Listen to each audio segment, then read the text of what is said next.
నమస్తే టిఆర్ నిజం. నేను మీ తాళ్ళపల్లి రమేష్.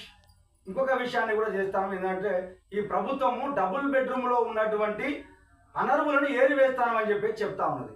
నిజంగా సార్, మీకు ఆ రోజు ఆ ప్రభుత్వం ఉన్నటువంటి ప్రభుత్వాలు 100% సబ్సిడీతో పేదలకు డబుల్ బెడ్రూమ్ ఇళ్లను కేటాయిస్తాను అని చెప్పేసి చెప్పిండ్రు. అందులో 1,72,000 ఇళ్లను మంజూరు చేస్తాను అని చెప్పేసి అన్నారు. కానీ 1,98,000 ఇళ్లను పూర్తి చేసిండ్రు.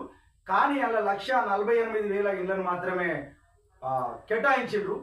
ఇంకా 52,000 ఇళ్ళు కూడా అందించడానికి సిద్ధంగా ఉన్నాయి. కానీ ఆ రోజు మార్గదర్శకాలు ఏంది సార్?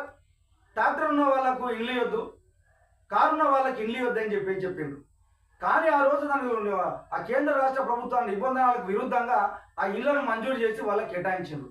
పేరు వేస్తాను అని చెప్పి ఎట్లా ఏరు వేసిండ్రు, ఎట్లా వేరు వేస్తాను, వాళ్ళకి ఇంటిమేషన్ ఇస్తే అందరు ఇళ్లలోనే ఉంటారు కాబట్టి వేరే మార్గం ఇంట్లో ఆడాలని చెప్పేసి వాళ్ళ తలకాయ నొప్పిగా మారితే అప్పుడు ఏం చేసిరంటే ఆ కరెంటు డిపార్ట్మెంట్ను సహాయం తీసుకొని నిజంగా ఇళ్లలో ఉన్న వాళ్ళ కరెంటు బిల్లులు చూస్తే ఎంతమంది ఉంటారో ఎంతమంది పోతారో తెలుస్తారని చెప్పేసి అంటే సగం మంది ఆ ఇళ్లలో ఉండలేరని తెలిసి అంటే వాళ్ళకి 50 యూనిట్ల లోపే కాలుతుందట. అంటే కనీసం ఒక ఇంట్లో కుటుంబం ఉంటే కనీసం తక్కువ ఉంటే 200 ఇంట్లో కాలుతుంది. అలాంటిది వదిలిపెట్టి 50 యూనిట్లే కాలుతుంది కాబట్టి వీళ్ళు అనర్హులు, వాళ్ళకి తేల్చేస్తామని చెప్పేసి అంటా ఉన్నారు. నిజంగా ఇంకా 52,000 ఇళ్ళు కేటాయించాల్సిన సందర్భం ఉన్నది. చాలా మంది అప్లికేషన్లు పెట్టుకున్నారు సార్, అలా నిరుపేదలు ఉన్నారు. ఇంకోటి హైదరాబాద్ వేరే వేరే ప్రాంతాల నుంచి హైదరాబాద్కి వచ్చినటువంటి వాళ్ళు చిన్న చిత్తగా పనులు చేసుకుంటున్నారు. వాళ్ళు అప్లికేషన్లను పెట్టుకున్నారు.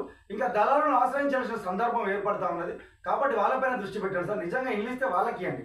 ఇప్పుడు ఈ జిహెచ్ఎంసీ పరిధిలో 22,000 ఇళ్లను కేటాయించాల్సిన అవసరం ఉన్నది. ఆ 22,000 ఇళ్లను ఆ ప్రాంతాల నుంచి వచ్చిన పేదలకు అందియండి సార్. ఎందుకంటే వేరే వేరే మహబూబ్ నగర్, వరంగల్ ఆ చుట్టుపక్కల ఈ జిల్లాల నుంచి వచ్చేసి ఇక్కడ చిన్న చిత్తగా పనులు చేసుకుంటా ఉన్నారు. వాళ్ళకు నిజంగా వాళ్ళు ఇల్లు లేకుంటున్నారు. రూమ్ క్లియర్ కట్టడానికి ఇబ్బంది అవుతా ఉన్నది. ఆ ఊళ్ళలో ఇల్లు లేవు. ఎందుకంటే ఎప్పుడో గతంలో ఉపాధి అవకాశాల కోసం ఇక్కడికి వచ్చిండ్రు. వాళ్ళని గుర్తించి ఆ ఇళ్లను మంజూరు చేయాలని చెప్పేసి టీఆర్ఎస్ నుంచి గుర్తు చేస్తాను. నిజంగా మీ ప్రభుత్వానికి చిత్తశుద్ధి ఉంటే ఆ దిశగా అడుగులేయాలి. అన్నలారా, మీరంతా వివిధ దూర ప్రాంతాల నుంచి వచ్చినటువంటి వేరే వేరే ప్రాంతాలు హైదరాబాద్ మహానగరానికి పని కోసం వచ్చినటువంటి మీరంతా ప్రభుత్వం పైన ఒత్తిడి తేవాల్సిన అవసరం ఉన్నది. మీ పక్షాన టీఆర్ఎస్ మాట్లాడడానికి పోవడానికి సిద్ధంగా ఉన్నది. ఖచ్చితంగా మీరు ఆ 22,000 ఇళ్ళు ఏవైతుండేవో నిజంగా నిరుపేదలకు అందియాల్సిన అవసరం ఉన్నది. ఆ కారు లేని వాళ్ళకు, ట్రాక్టర్ లేని వాళ్ళకు, వేరే బతుకుదెరువు కోసం ఇక్కడ వచ్చినట్టు మన తెలంగాణ ప్రాంత బిడ్డలకు అందియాలని చెప్పేసి టీఆర్ఎస్ నుంచి గుర్తు చేస్తాను.